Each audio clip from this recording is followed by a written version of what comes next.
Assalamu alaikum wa rahmatullah. Salam alaikum. Donc aujourd'hui, nous sommes en compagnie de M. Ismaël Kossi. C'est une personne qui a étudié les sciences religieuses depuis belle lurette, que ce soit au niveau de l'islam, au niveau du christianisme et aussi bien au niveau du judaïsme. Moi je suis un étudiant de Belgique qui s'appelle Yassine et je suis venu aujourd'hui dans le cadre d'une interview pour que le frère Ismaël Kossi nous partage un peu ses connaissances. Donc Ismaël Kossi, salam alaikum. Wa alaikum salam wa rahmatullah. Comment tu vas mon frère? Alhamdulillah. Alhamdulillah. Donc alhamdulillah, on remercie Allah subhanahu wa ta'ala pendant salatu wa salam ala Rasulullah sallallahu alayhi wa sallam. Et comme l'a si bien dit le frère, ici on est au Togo. Le frère Yassine, c'est un frère musulman et que lui aussi dans le souci de partager ses connaissances islamiques et interreligieuses, et notamment ici en l'occurrence avec les frères. Le but de ces rencontres entre nous-mêmes les musulmans, c'est beaucoup fructif.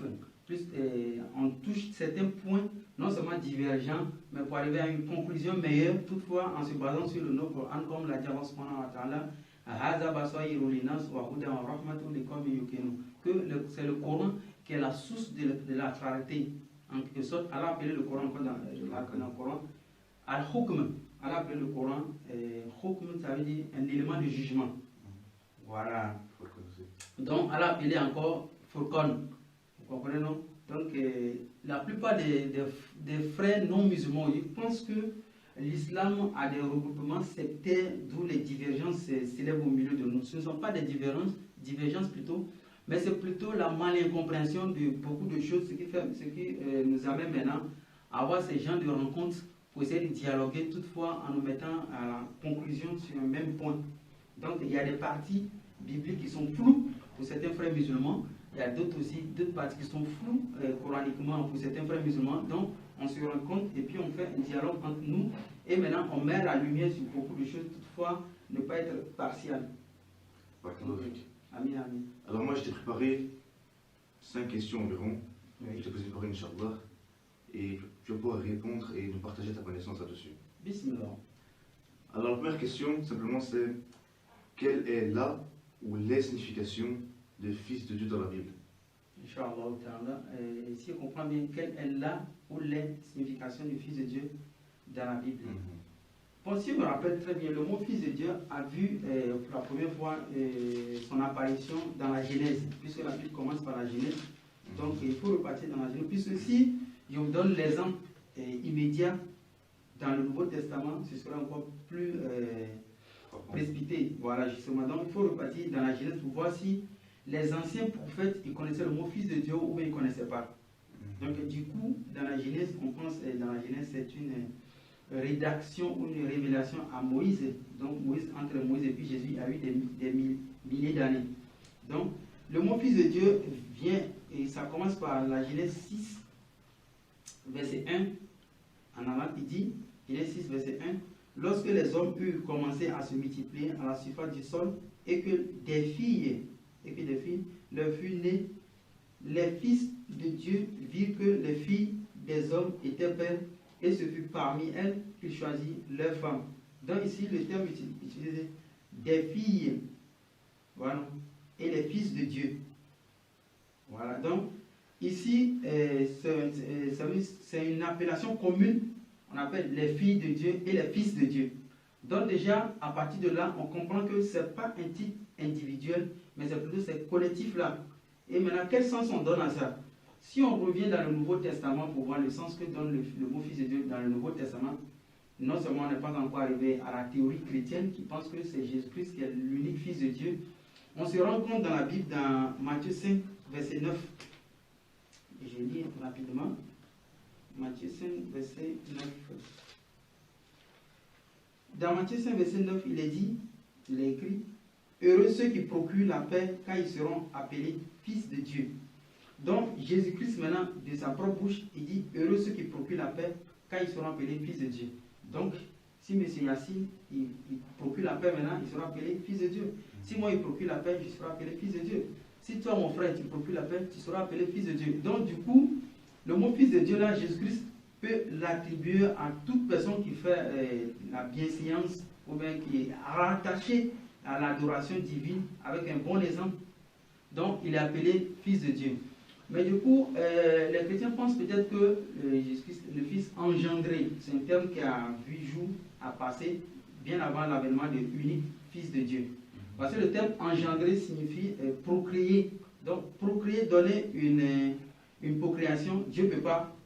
Dieu peut pas. C'est comme dans le Coran, lorsqu'on a dit comment aurais-je un fils si je n'ai pas de compagne? C'est l'interrogatif coranique. Bon, on trouve le mot engendré qui a été utilisé à David dans les psaumes, engendré.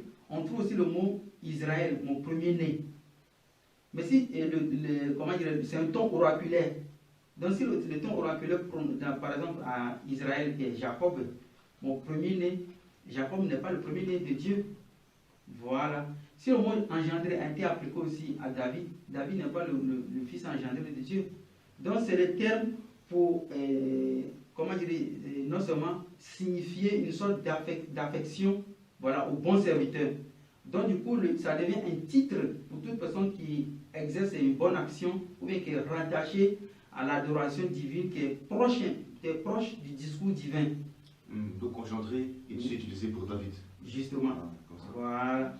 Donc, plus loin, comme c'est un titre non seulement honorifique mais qualificatif, les Juifs vont reprendre cela dans le Coran où il dit Bismillahirrahmanirrahim wa qalati yahudu uzin burullah wa qalati nasara masih burullah zalika qalu bi afwahi yud'una qala allazina kafaru min qabl. Les Juifs maintenant vont reprendre cela que Uzair, il est le fils de Dieu. Les chrétiens diront que Jésus est le fils de Dieu. Mais Allah dit que c'est une parole seulement qui sort de leur bouche. Ils ne font qu'imiter leurs prédécesseurs. Donc, c'est leurs prédécesseurs qui disaient cela. Quand ils voient une personne magnifique, une personne extraordinaire, ils donnent ce titre-là. Bon, pourquoi est-ce que les Juifs donnaient ce titre à Uzair? C'est parce que Uzair, en Israël, c'était quelqu'un qui avait la connaissance de l'Ancien Testament, que même selon la tradition, il avait mémorisé l'Ancien Testament, d'où même du retour de Babylone après la construction du centre en l'an 520, l'an 515, la population israélite a demandé à Ezra, puisqu'il n'avait pas l'Ancien Testament encore, qui était mis à l'écrit, puisque à la déportation, Nabucodonosor, il avait brûlé le temple qui était à Jérusalem, et y compris les livres. Donc l'Ancien Testament était brûlé lors de la déportation à Babylone. Bon, du retour maintenant de Babylone, ils ont conçu maintenant le centre, mais ils n'avaient pas un livre, un élément physique dans lequel ils pouvaient apprendre toutes les modalités de la prière. Donc maintenant, il fallait faire appel à un bon connaisseur qui a mémorisé l'Ancien Testament étant brûlé, et maintenant pour qu'il récite exactement ce qui avait été révélé à Moïse, ou la façon dont il faut prier. Donc vous allez retrouver cela dans Néhémie 8, 4 à 6. Esdras a réuni toute la population, il a mis une esplanade devant, et là, il a réécrit l'Ancien Testament maintenant pour inaugurer cela. Il disait cela, le peuple était derrière en rang, et il faisait des gestes mimiques pour exprimer tout ce qu'il disait dans le livre. Donc c'est à partir de là que la population a repris conscience de la prière avec toutes ses modalités, avec des gestes mimiques, pour toutefois se conformer à ce qui a été révélé à Moïse avec une succession. Donc aujourd'hui, nous musulmans, on prie, mais dans le Coran, Allah a dit à Marie, que Marie, prosterne-toi avec ceux qui se prosternent. Donc même Marie, la mère de Jésus-Christ, elle aussi, Allah lui a demandé de se prosterner comme ceux qui se prosternent. Donc du coup, même dans la Bible, on trouve que tous les prophètes, ils priaient en se prosternant. Donc, Uzair, c'est lui qui il avait la grande connaissance, donc cela lui a valu, selon les Juifs, par rapport à l'affection, par rapport à son niveau intellectuel, que peut-être ce serait un don et une sorte d'avantage personnel. Donc, cela pouvait avoir un lien avec il aurait avoir un rapport entre lui et puis Dieu d'affection. Donc, c'est cette même affection qui fait dire depuis la Genèse jusqu'à Jésus-Christ aussi qu'il est le Fils de Dieu, puisque Jésus-Christ serait, selon les écrivains du Nouveau Testament, spécial aux yeux de Dieu. Donc, c'est un titre non seulement honorifique, mais qualificatif par rapport à l'affection que la personne a. Et puis, la distance entre ce dernier, le lien, la relation directe avec le Créateur, Allah subhanahu wa ta'ala. Donc, aujourd'hui, Jésus-Christ a repris cela pour donner toujours la même signification mais de façon quoi non seulement contradictoire, mais conforme, mais un peu excentré. C'est-à-dire quand il dit heureux ceux qui procurent la paix seront appelés quoi? Fils de Dieu. Voilà. Maintenant, le problème qui se passe, c'est que dans les propos de Jésus-Christ, les propos sont dans la langue hébraïque. Mais le Fils de Dieu a vu jour avec de la tradition grecque. Donc, ce sont les Grecs qui ont introduit le mot Fils de Dieu. Maintenant, pour la tradition des savants comme le chef Abdou-Majid, lui que j'ai fait d'ailleurs, assalamu alaykum wa rahmatullah, il a bien signifié que le mot Fils de Dieu signifie serviteur de Dieu. Voilà, donc ce serviteur de Dieu n'est pas utilisé à tout le monde, mais celui qui se conforme plus, voilà, qui a plus de dévotion, il est appelé serviteur de Dieu. Donc le terme serait serviteur de Dieu, puisque au temps d'Adam, quand le titre a été utilisé selon la Genèse 6, verset 1, les fils de Dieu, les filles de Dieu, parce qu'au temps d'Adam jusqu'à Noé, tout le monde était obéissant. C'est à l'avènement de Noé maintenant, 10 siècles entre lui et puis Adam, qu'il y a eu maintenant la rébellion partant du début de la fabrication des idoles. Donc, les fils et filles d'Adam sont des vrais croyants serviteurs de Dieu. Donc, le terme pouvait leur être attribué comme des serviteurs, vrais serviteurs de Dieu. Donc, cela sera repris maintenant par les Grecs, puisque les Grecs, c'est les idolâtres. Quand ils ont commencé à mettre à l'écrit la Bible, ils pouvaient reprendre cela, toutefois, s'octroyant ce droit d'être proche de Dieu. C'est tout.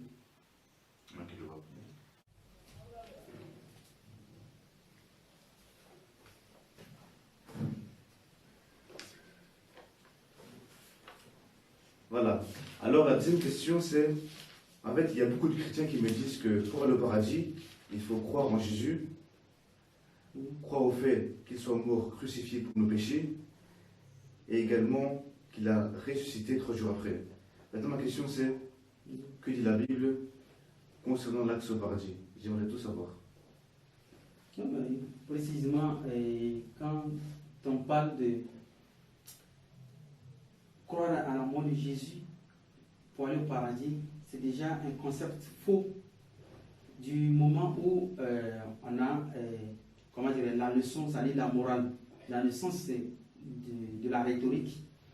Si on croit à sa mort et puis on gagne le paradis, c'est qu'on croit que le malheur qui lui était arrivé était destiné à arranger quelque chose.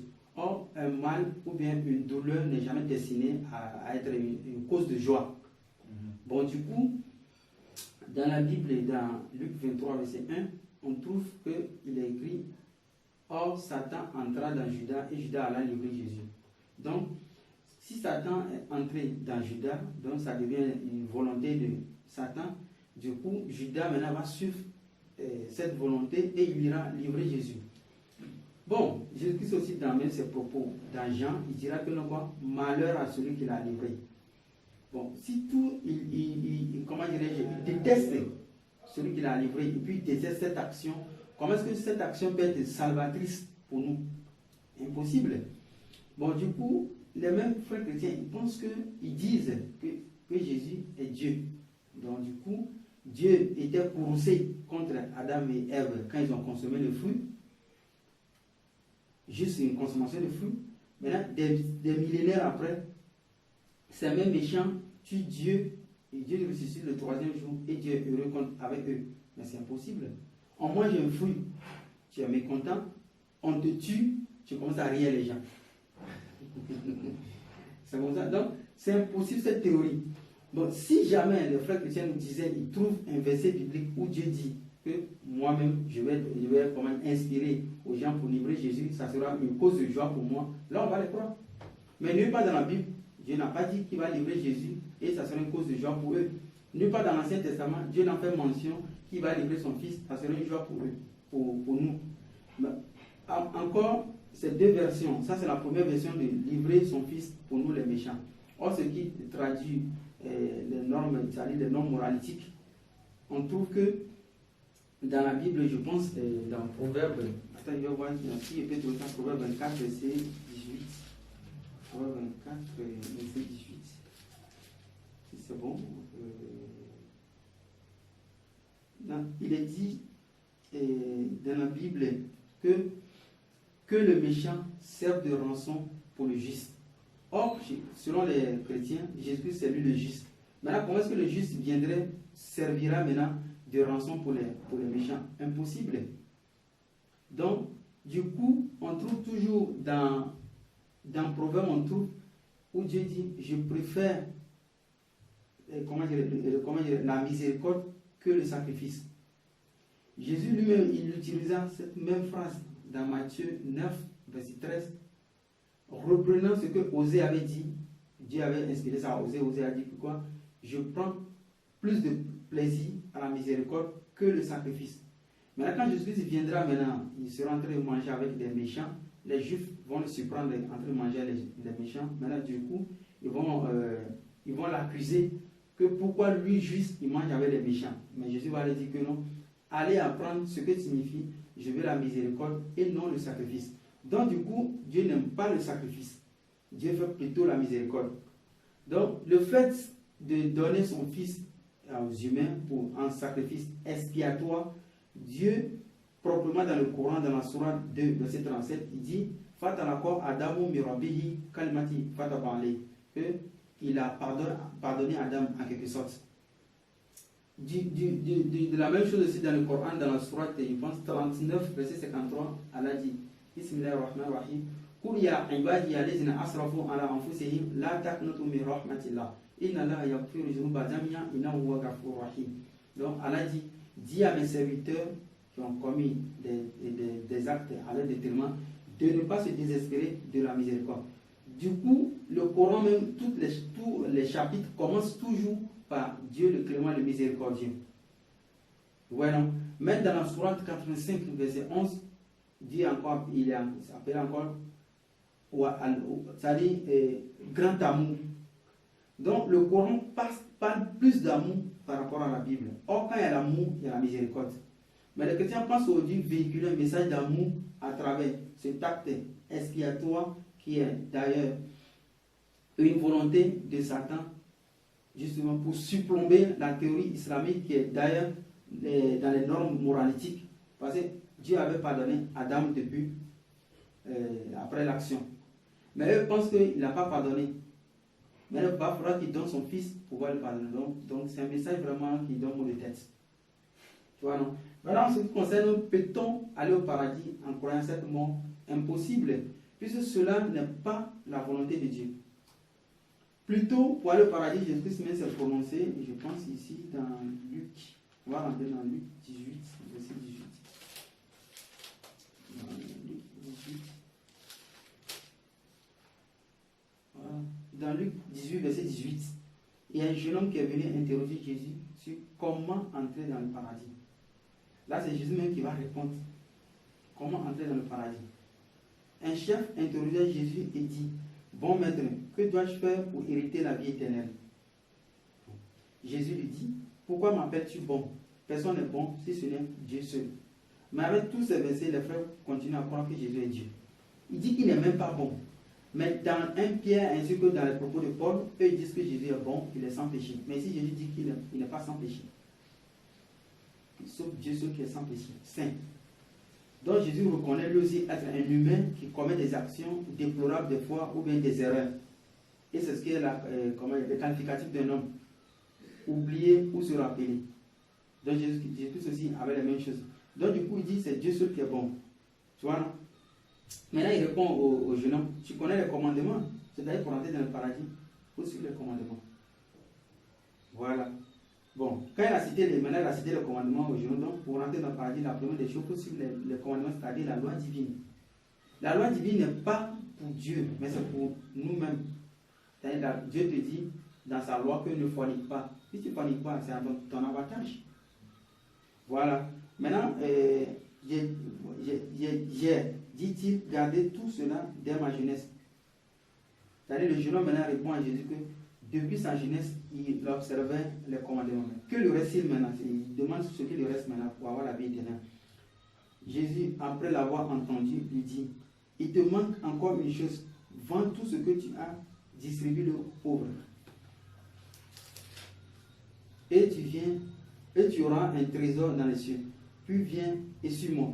Lorsqu'il a entendu cela, il devient très triste car il était fort riche. Là, c'est deux actions qui mènent au paradis. Première action, Jésus-Christ fait comprendre au jeune homme qu'il faut d'abord qu'il pratique la loi divine. La seconde action, qu'il fasse des aumônes. Quand il a dit ça au jeune homme, donc le jeune homme était croyant, il pratiquait la loi divine, mais quoi? Il est avare. Il est riche, mais il est avare. Raison pour laquelle vous allez voir Jésus dans le Coran, il dit wa awsali bi salati wa zakatu maduntu hayya. Wa awsali bi salati wa zakatu maduntu hayya. Dieu, il dit que Dieu m'a recommandé la prière. Quand il dit salat, la prière, c'est le premier commandement des humains. C'est-à-dire wa ma khalatul jinna wal insan illa ya'budun. Dieu dit qu'il nous a créé que. Donc, après la prière, vient maintenant les autres lois divines. Mais c'est la prière qui est la première des choses. Raison pour laquelle le prophète Mohammed sallallahu alayhi wa sallam a dit que le jour de la résurrection, c'est la prière qui sera la première des choses à vérifier sur les humains. Bon. Il dit, Dieu lui a recommandé la prière et puis quoi? Zakat. Zakat, c'est ça que le monde. Or, le monde a plusieurs, a plus d'expansion. C'est-à-dire dans un concept définitionnel bien poussé. Voilà, dans le monde, ça part toujours de la bonne parole, des bonnes actions, comment dirais-je, arrangées entre deux personnes en litige, ainsi de suite, ainsi de suite. C'est tout ça qui forme le monde. Donc, le monde est traduit maintenant comme la bonne relation entre toi et puis la créature de Dieu. Les lois, commandements divins, c'est ça qui résume la bonne relation entre toi et puis Dieu. Maintenant, le monde résume la bonne relation entre toi et puis les créatures de Dieu. Le vivre ensemble. Tu fais ces deux choses, tu vas au paradis. Mais le pire, c'est que quand tu laisses la loi de Dieu, qui est une satisfaction de Dieu, tu laisses ça, c'est ce que font les frères chrétiens aujourd'hui. Maintenant, tu penses faire le monde à la créature et hériter le paradis. C'est faux. Parce que il faut d'abord satisfaire Dieu avant de satisfaire les inférieurs qui sont la créature de Dieu. Donc les chrétiens ne veulent pas appliquer ou même pratiquer la loi de Dieu, mais plutôt ils peuvent faire le monde. Du coup, ça leur manque une seule chose. Or, Jésus a cité deux choses au jeune homme. Donc, dans tout le Coran, quand on a dit faites la prière et faites le monde. Voilà, relation horizontale, relation verticale. Donc, c'est ce qui résume l'admission au paradis. Donc c'est la prière, adorer un Dieu et le monde. Alors maintenant, j'ai une question, bien une pause avec le bruit.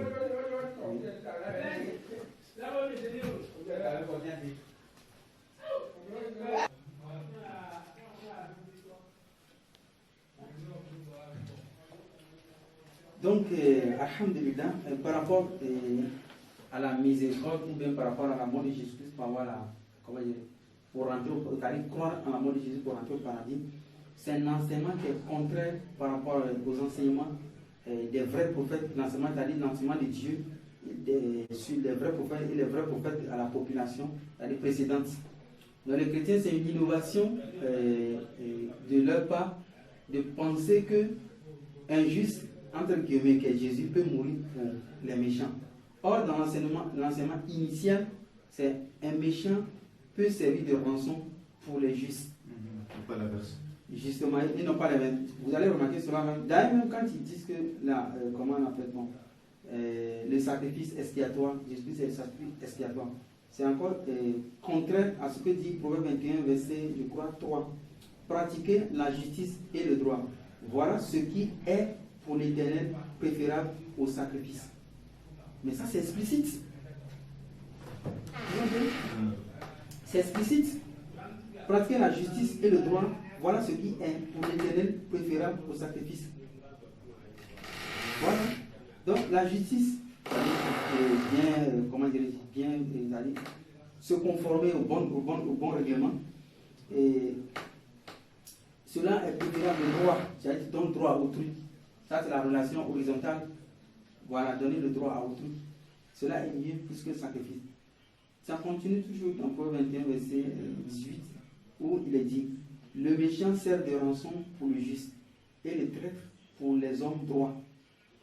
Donc, du coup, le méchant, lui, peut servir de rançon pour les justes Et maintenant, le traître, lui, doit servir de rançon.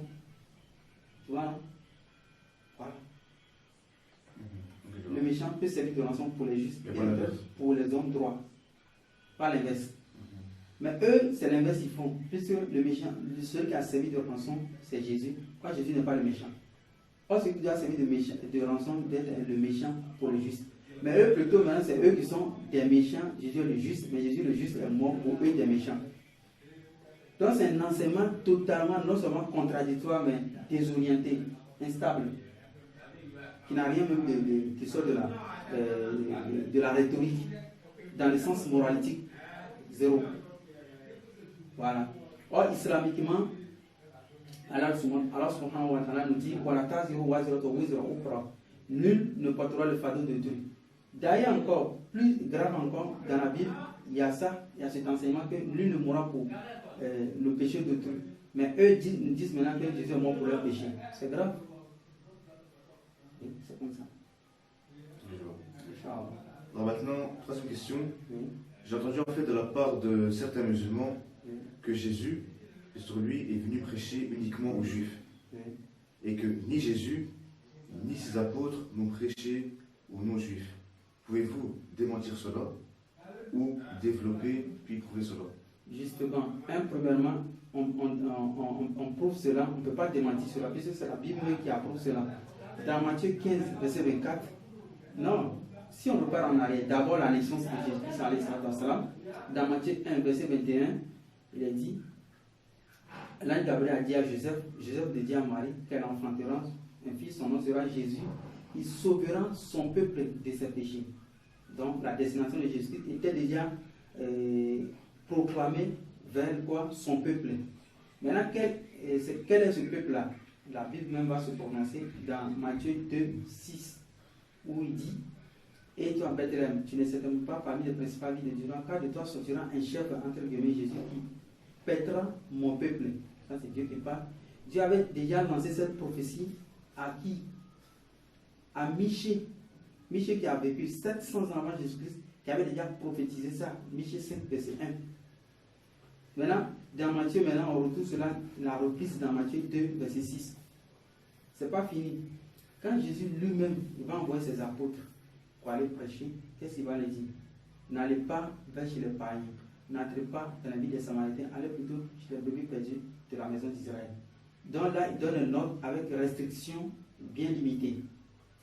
Lui-même, pour se conformer à ces ordres-là, dans Matthieu 15, verset 24, la femme païenne qui demandait l'aide pour sa fille, il va dire que non, il n'a été envoyé quoi qu'aux brebis perdues de la maison d'Israël. Définissant cela bien développé, où il dira, il n'est pas bon de prendre le pain des enfants pour le donner aux petits chiens. Le pain, c'est l'évangile, avec la force qu'Allah lui a donnée de faire des miracles et ainsi de suite. C'est juste pour non seulement prouver sa véracité aux Israélites, mais c'est ça, les prophètes comme Moïse avaient fait des miracles et ainsi de suite. C'est-à-dire un miracle pour prouver quelque chose en quelque sorte de l'origine de, comment dirais-je, non seulement pour effleurer l'esprit des Juifs, mais c'est comme ça, pour montrer l'omnipuissance de Dieu. C'est comme Moïse, quand il a fait le miracle devant Pharaon, c'était pour prouver à Pharaon que, bien vrai qu'il avait des grands magiciens autour de lui, mais leur serpent était plus petit par rapport au serpent de Moïse. Donc ce qui devait amener Pharaon à croire que le Dieu de Moïse qui a fait le serpent plus gros, donc lui son Dieu, le Dieu de Moïse dépasse lui son Dieu. Donc le pouvoir de Dieu que Dieu a donné à Moïse, le pouvoir est plus imminent par rapport à lui son pouvoir. Donc c'était juste la raison pour laquelle Moïse a fait son gros serpent, ce gros serpent maintenant qui a avalé maintenant ceux des magiciens. Donc Pharaon sera épaté face à ce miracle. C'était juste ça. Mais même après ce miracle, Pharaon ne s'est pas converti. Donc c'est ça l'évangile. Le pain là, c'est ça qui est l'évangile et les miracles ainsi de suite. Bon, maintenant les enfants c'est qui? C'est les enfants d'Israël. Les Israélites, uniquement les Israélites. Donc le pain, les miracles étaient destinés pour les Israélites. Et les donner petits chiens. Le petit chien, c'est la femme là en question, qui est une païenne.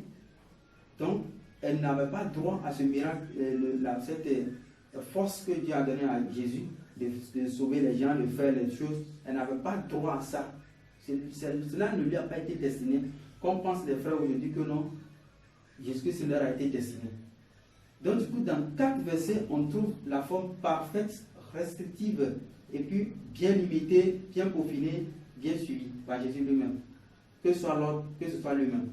Bon, du coup, plus évident encore, plus lucide, si on va plus loin, après son passage, le passage de Jésus-Christ maintenant, on verra maintenant des jours, des mois, l'un de ses disciples qui était Pierre, qui a eu maintenant appel d'un croyant, mais qui habite hors d'Israël, qui s'appelle Corneille. Vous allez trouver cela dans Acte 10, verset 28.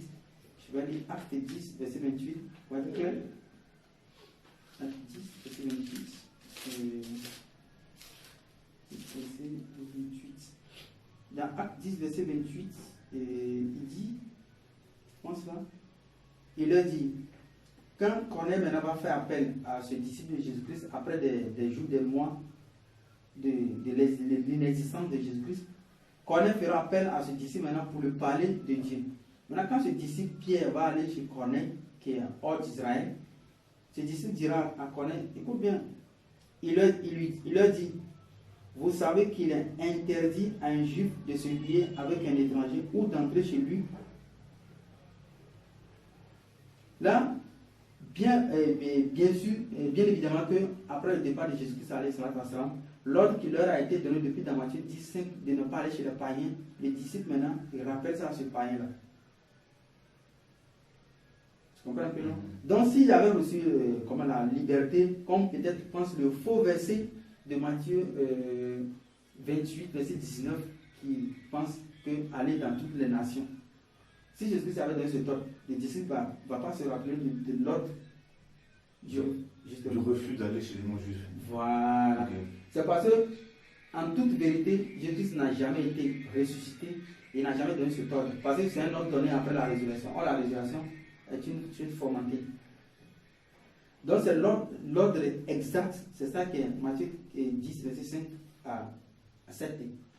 Parce que cela est confirmé par le Coran, où Allah a dit, Wa Rasulan ila Bani Israël. Dieu dit qu'il sera messager pour les enfants d'Israël. Les enfants d'Israël qui sont les juifs. Justement. Là, il y a les juifs, les enfants d'Israël, c'est les juifs, sont en quelque sorte des Israéliens. Eux sont les descendants de Judas, mais ils sont devant la spiritualité. C'est-à-dire, ils sont les guides spirituels. Les Israéliens sont beaucoup. Mais les juifs sont de la descendance de Judas, d'où eux ont non seulement un monopole. C'est-à-dire, dans la spiritualité, les prophètes, les rois, ça sort de leur descendance.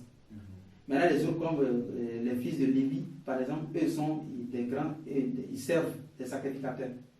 Donc, non seulement chaque clan de descendance, parce que Jacob avait 12 fils, donc chacun de sa descendance avait un poste, un rôle. Donc, les Juifs, eux, ont cette suprématie d'avoir dans leur descendance la royauté et puis la prophétie. Donc, du coup, ils deviennent les chefs spirituels de tous les Israélites. Un avantage, quoi. Maintenant, Jésus-Christ lui-même va confirmer cela encore dans le Coran, je pense que c'est la sourate 61, verset 6.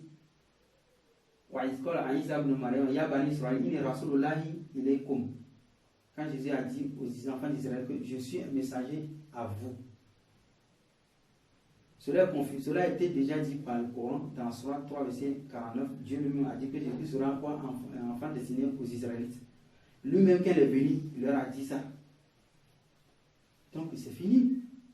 Maintenant, si lui, après son départ, on trouve un quelconque Paul, ainsi de suite, qui disent qu'il a été envoyé à l'humanité, on s'en fout de lui.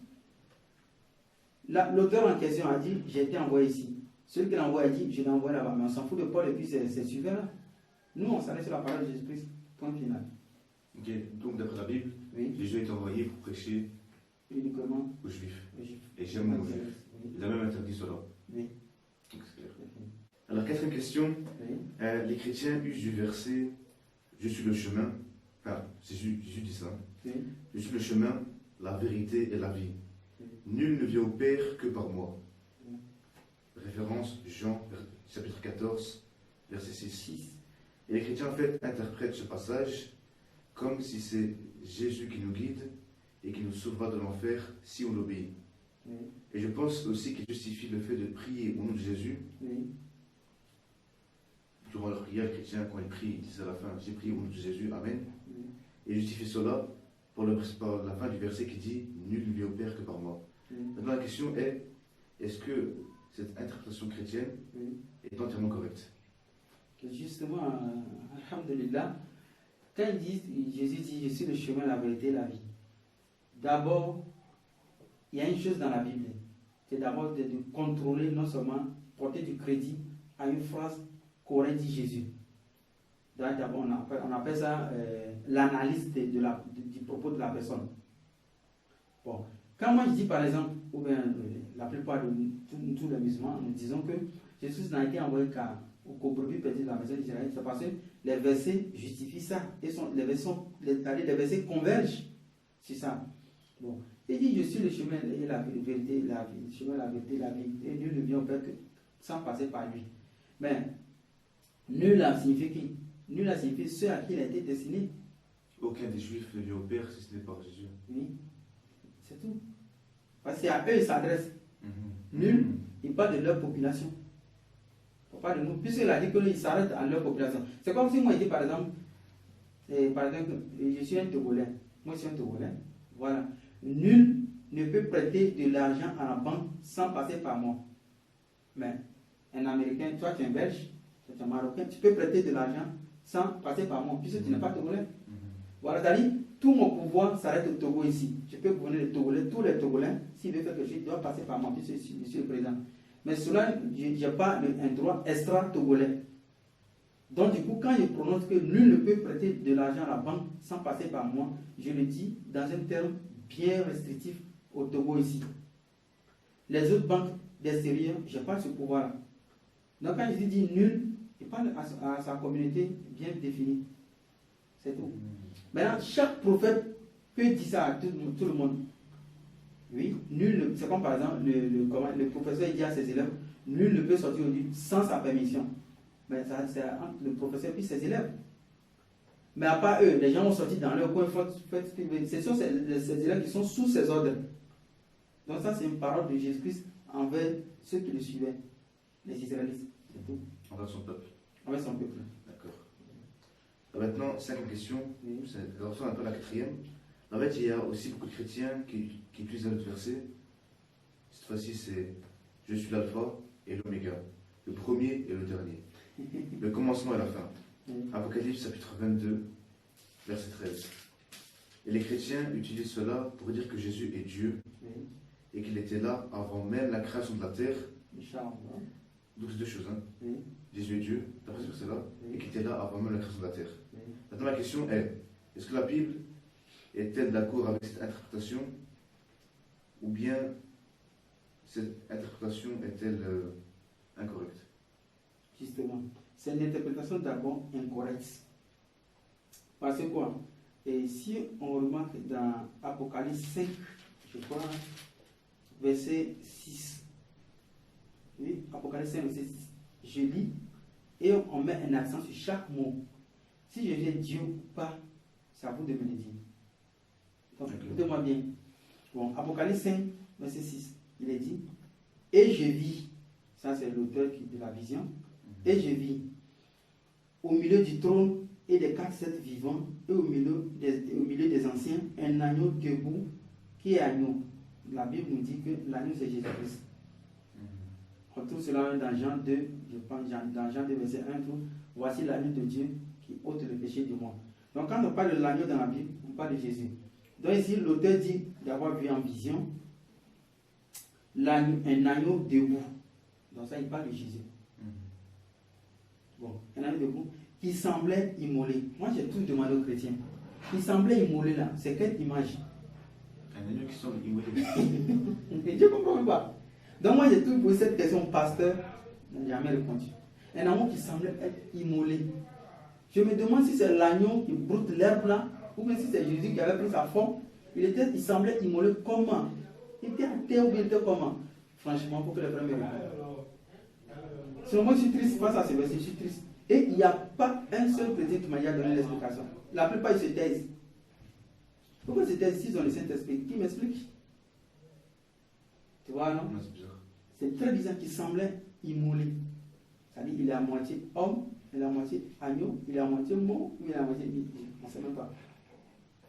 Or, l'auteur prétend avoir vu ça en rêve. D'ailleurs, quoi?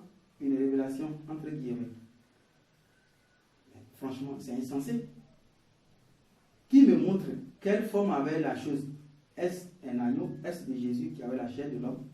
C'est qui? Ça, c'est la première préoccupation que j'ai. C'est Dieu qui est l'agneau là. On va suivre la lecture.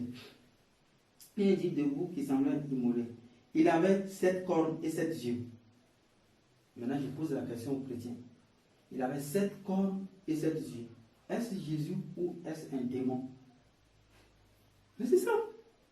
7 cornes, 7 yeux. C'est le Jésus là ou mais c'est qui? Donc, lui là, c'est quelqu'un qui. C'est une hallucination. Dans l'Apocalypse, tout l'Apocalypse, c'est n'importe quoi. 7 cornes, 7 yeux. Qu'est-ce que ça veut dire? Ou c'est un homme, ou c'est pas un homme, ou c'est un démon, c'est un démon. Mais ici, vous allez suivre bien la phrase. Cet agneau avait 7 cornes et 7 yeux. Bon. Qui sont les 7 esprits de Dieu envoyés par toute la terre. Donc il dit que ça, ce sont les 7 esprits, c'est-à-dire ça représente comme métaphore les 7 esprits. Mais c'est quoi ces 7 esprits? Aucun chrétien ne donne la réponse. Bon, maintenant il vient, il est qui? Ce agneau qui était debout là. Il, donc ça revient à Jésus. N'est-ce pas? Il vient recevoir quoi? Le livre de la main droite de celui qui était assis sur le trône. Qui est assis sur le trône? Quelqu'un d'autre. Quelqu'un d'autre? Oui. Donc Jésus est venu prendre le livre de la main de quelqu'un d'autre. Oh, Jésus c'est lui le Dieu. Donc Dieu allait prendre le livre de la main d'un humain ou d'un ange. Impossible. Donc il fait dire en même temps que celui qui est assis sur le trône, c'est qui? Dieu. Jésus est venu prendre le livre de la main de Dieu. Mais ça fait 2 entités. Jésus qui est venu prendre le livre de la main de Dieu. Mais les chrétiens nous posent la question, pourquoi c'est le Coran que Dieu a la main? Donc ces gens, ils ont besoin de plus d'éducation bien poussée. Ici, il vient prendre il recevoir le livre de la main droite de celui qui est assis sur le trône.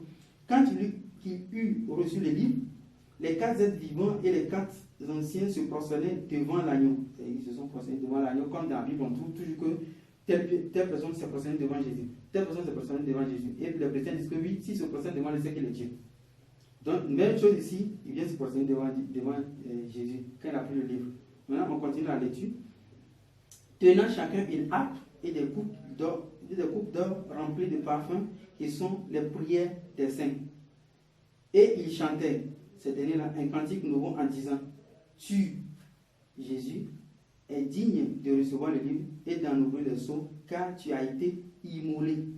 Toujours Jésus, tu as été immolé et tu as racheté pour Dieu par ton sang des hommes de toute tribu, de toute langue, de tout peuple et de toute nation.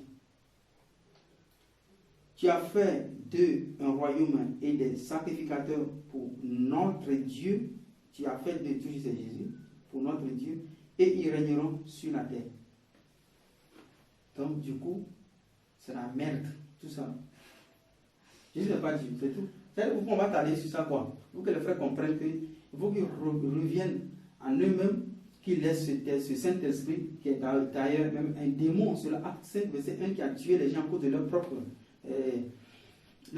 comment dire, recette champêtre. C'est-à-dire, il y a une femme et puis un homme qui ont fait leur récolte, elles ont vendu, et les disciples de Jésus sont venus, et ils leur ont demandé: comme vous avez vendu, l'homme a donné une partie, et puis il a caché une partie, du coup le Saint-Esprit est mécontent, et puis le Saint-Esprit les a tués.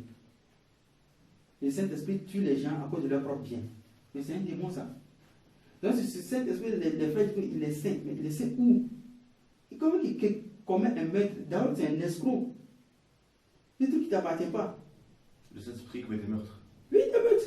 Il est venu, c'est-à-dire les disciples de Jésus ont demandé à la femme et puis l'homme si c'est la somme totale qu'ils ont vendu, les champs qu'ils ont ramenés. L'homme a dit oui.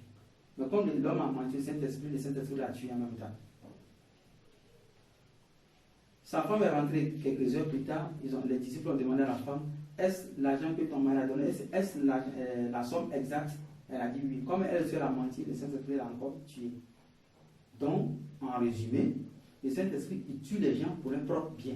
Mais lui, laquelle œuvre là, quelle bonne œuvre là? C'est quoi? C'est Satan qui fait des choses comme ça.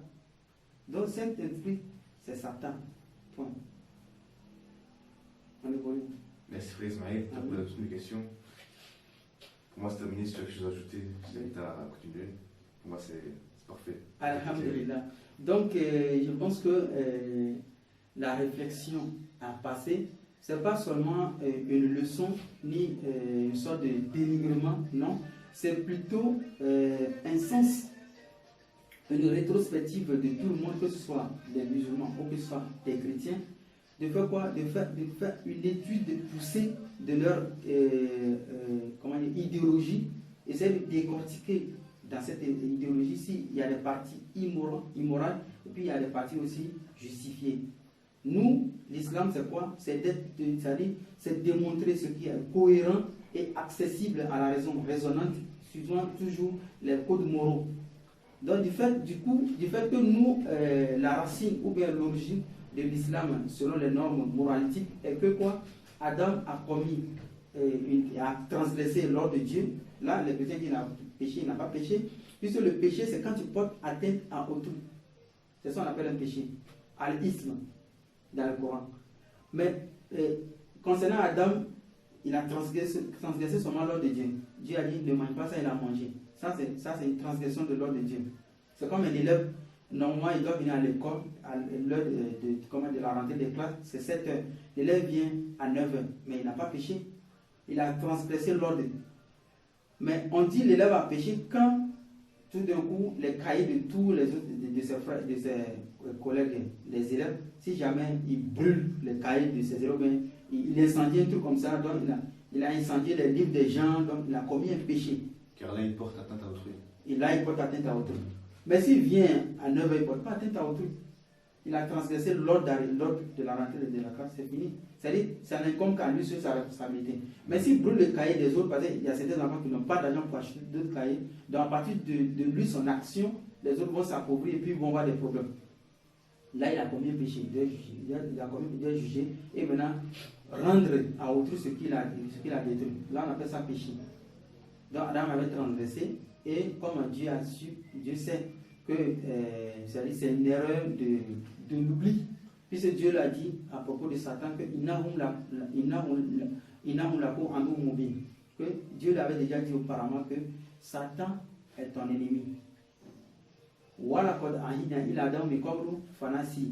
le moment où Satan est venu lui suggérer de manger le fruit, Fanasi, il a oublié. Donc c'est cet oubli de Satan, de Adam, je m'excuse, qui a fait qu'il a écouté Satan et il a consommé le fruit. Du coup, cela va lui valoir sa chasse du paradis et il revenait ici sur cette terre.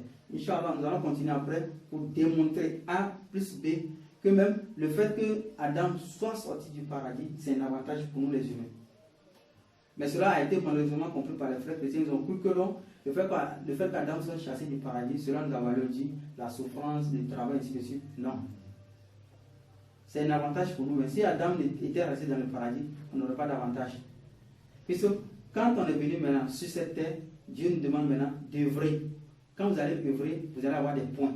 Quand vous êtes revenu, maintenant, vous allez avoir des points pour revenir dans ce paradis-là, toutefois en ayant des grades. Donc toi, par exemple, qui as pris ta richesse, tu as volé depuis Belgique au Togo pour Dieu, tu penses, toi maintenant, tu as plus de barakas, c'est-à-dire plus de points, entre guillemets, si Dieu le veut, plus que moi. Parce que tu as fait une longue distance pour Dieu, pour la parole de Dieu, même pour la volonté divine.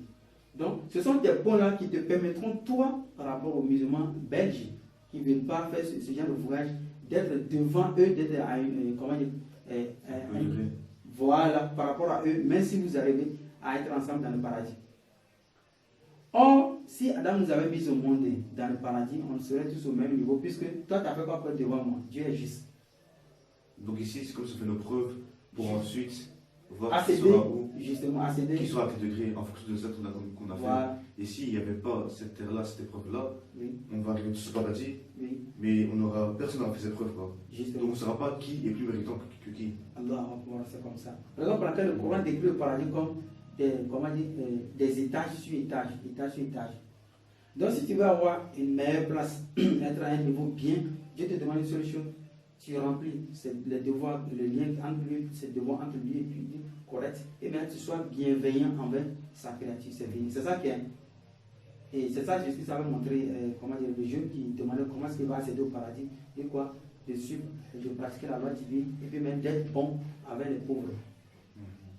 C'est tout. Donc c'est ça la science que les chrétiens n'avaient pas compris. Ils pensent peut-être que, ou certains mécréants pensent que le fait que Adam soit sorti du paradis est odieux pour nous une souffrance, mais ce n'est pas une souffrance. C'est plutôt un père qui envoie ses fils au travail et par rapport au travail, voilà, par rapport au résultat, et ils reviendront maintenant être joyeux voilà, au gain. C'est un peu comme ça. Donc, le père laisse la liberté à ses fils. Comme par exemple, le père, là, il y a un truc qui est bon, un truc valeureux à la maison. Il dit, bon, je donne ça à celui qui ira au champ et il fera ça. Mais tout le monde va courir, puisque tu veux acquérir ça. Donc, tout le monde peut parler au champ et arriver au champ. Maintenant, chacun va s'efforcer pour ce que le papa a demandé et dès son retour, il va bénéficier de ces choses-là. C'est pour ça qu'on les suit à terre. Voilà la récompense. C'est pour laquelle Dieu appelle Wa'ad Allah, la promesse d'Allah. Le paradis, Dieu l'appelle Wa'ad Allah, la promesse d'Allah. Parfait. Amen. Donc, frère Ismaël, merci pour ta science, pour ton partage. Merci à Dieu. Que Dieu te bénisse. On remercie Dieu, alhamdoulilah. J'espère que tout était clair, que le frère a bien répondu à mes questions, que vous avez tous bien compris. Car l'essentiel, c'est qu'on puisse partager de notre science, que le frère qui a passé son temps à apprendre, puisse maintenant faire profiter de cela à tout le monde. Que Dieu vous bénisse. Salam alaikum wa rahmatullahi wa barakatuh. Wa alaikum salam wa rahmatullahi wa barakatuh. Que la paix soit sur vous.